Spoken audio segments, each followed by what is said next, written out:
نماز کا مسنون طریقہ، چنانچہ سجدے سے قیام کی طرف، کھڑے ہونے کی طرف جانا، اس کا کیا حکم ہے؟ چنانچہ جب سجدے سے قیام کی طرف جائے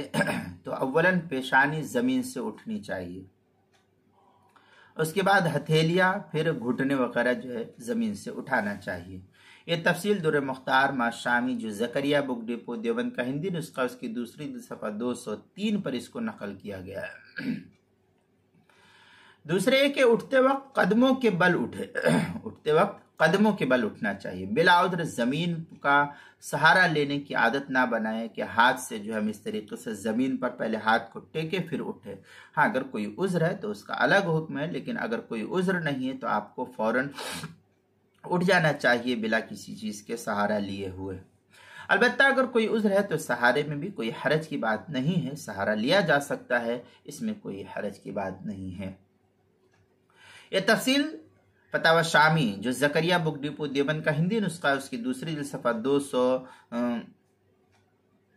213 پر اس کو نقل کیا گیا ہے، اور حلبی کبیری اس کے صفحہ 323 پر اس کو نقل کیا گیا ہے، وہاں دیکھ سکتے ہیں۔ نمبر 3، کھڑے ہونے کے بعد اولاً بسم اللہ پڑھے، اس کے بعد سورہ فاتحہ کی قرات کرے، اس کے بعد اسی طرح اگر آپ کو سورت والی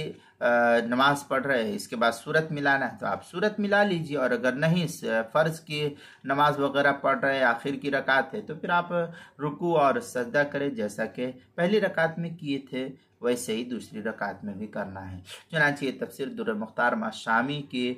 دوسری جلد صفحہ 192 پر اس کو نقل کیا گیا، کتاب المسائل اس کی پہلی جلد صفحہ 360 پر اس کو نقل کیا گیا ہے۔